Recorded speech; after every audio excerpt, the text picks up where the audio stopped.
ಕೊನೆಗೂ ನಾನು ಕನ್ನಡದವಳು ಎಂದ ರಶ್ಮಿಕಾ. ನಾನು ಕರ್ನಾಟಕದವಳು, ಕನ್ನಡ ಕಲಿತಿದ್ದೇನೆ. ನಾನು ಬೆಳೆದಿದ್ದು ಕರ್ನಾಟಕದಲ್ಲಿ, ಓದಿದ್ದು ಅಲ್ಲೇ. ನಾನು ಮಾತನಾಡೋದು ಕನ್ನಡ, ಇಂಗ್ಲಿಷ್. ಸಲ್ಮಾನ್ ಜೊತೆ ಸಂದರ್ಶನದಲ್ಲಿ ರಶ್ಮಿಕಾ ಮಾತನಾಡಿದ್ದು ಭಾಷೆ ಕಲಿಯುವುದರ ಬಗ್ಗೆ ಪ್ರಶ್ನೆ ಕೇಳಿದ್ದ ಆಂಕರ್ ಕೇಳಿದ ಪ್ರಶ್ನೆಗೆ ರಶ್ಮಿಕಾ ಮಂದಣ್ಣ ಉತ್ತರ ಕೊಟ್ಟಿದ್ದಾರೆ.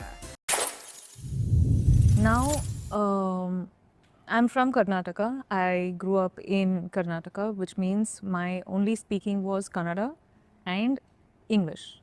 Now, I'm from Karnataka. I grew up in Karnataka, which means my only speaking was Kannada and English.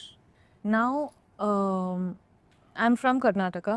I grew up in Karnataka, which means my only speaking was Kannada and English. Sikandar ಸಿನಿಮಾದ ಸಂದರ್ಶನದ ವೇಳೆಯೇ ಹೇಳಿಕೆಯನ್ನ ನೀಡಿದ್ದು ಇತ್ತೀಚೆಗೆ ಹೈದರಾಬಾದ್ನವರು ಎಂದಿದ್ದ ರಶ್ಮಿಕಾ. ಈ ಹಿಂದೆ ಚಾವಾ ಚಿತ್ರದ ಸಂದರ್ಶನವೊಂದರಲ್ಲಿ ಮಾತನಾಡಿದ್ದ Rashmika Mandanna I am Hyderabadi ಎಂದು ಭಾರಿ ಟೀಕೆಗೆ ಒಳಗಾಗಿದ್ರು. ಇದರಿಂದಾಗಿ ಕನ್ನಡಿಗರು ರಶ್ಮಿಕಾ ಮಂದಣ್ಣ ಮೇಲೆ ಕೆರಳಿ ಕೆಂಡವಾಗಿದ್ರು. ಈಗ ಕೊನೆಗೂ ನಾನು ಕನ್ನಡದವಳು ಎಂದು ತೆರೆ ಎಳೆದಿದ್ದಾಳೆ. ನಾನು ಕರ್ನಾಟಕದವಳು, ನಾನು ಕನ್ನಡ ಕಲ್ತಿದ್ದೇನೆ ಎಂದಿದ್ದಾಳೆ ರಶ್ಮಿಕಾ ಮಂದಣ್ಣ. ನಾನು ಬೆಳೆದಿದ್ದು ಕರ್ನಾಟಕದಲ್ಲಿ, ಓದಿದ್ದು ಅಲ್ಲೇ. ನಾನು ಮಾತನಾಡುವುದು ಕನ್ನಡ, ಇಂಗ್ಲಿಷ್ ಎಂದಿದ್ದಾರೆ. ಸಲ್ಮಾನ್ ಜೊತೆಗೆ ಸಂದರ್ಶನದಲ್ಲಿ ರಶ್ಮಿಕಾ ಮಾತನಾಡಿದ್ದು ಭಾಷೆ ಕಲಿಯುವುದರ ಬಗ್ಗೆ ಪ್ರಶ್ನೆ ಕೇಳಿದ್ದ ಆಂಕರ್ ಕೇಳಿದ ಪ್ರಶ್ನೆಗೆ ರಶ್ಮಿಕಾ ಮಂದಣ್ಣ ಉತ್ತರ ಕೊಟ್ಟಿದ್ದು ನಾನು ಓದಿದ್ದು, ಹುಟ್ಟಿ ಬೆಳೆದಿದ್ದೆಲ್ಲ ಕರ್ನಾಟಕದಲ್ಲೇ. ನನಗೆ ಕನ್ನಡ ಸ್ಪಷ್ಟವಾಗಿಯೇ ಬರುತ್ತೆ. ನಾನು ಮಾತನಾಡುವುದು ಎರಡೇ ಲ್ಯಾಂಗ್ವೇಜ್, ಒಂದು ಇಂಗ್ಲಿಷು, ಒಂದು ಕನ್ನಡ ಎಂದಿದ್ದಾರೆ.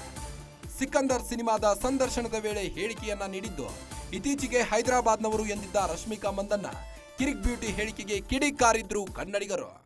Now, I'm from Karnataka. I grew up in Karnataka, which means my only speaking was Kannada and English. Now, I'm from Karnataka. I grew up in Karnataka, which means my only speaking was Kannada and English. Now, I'm from Karnataka. I grew up in Karnataka, which means my only speaking was Kannada and English.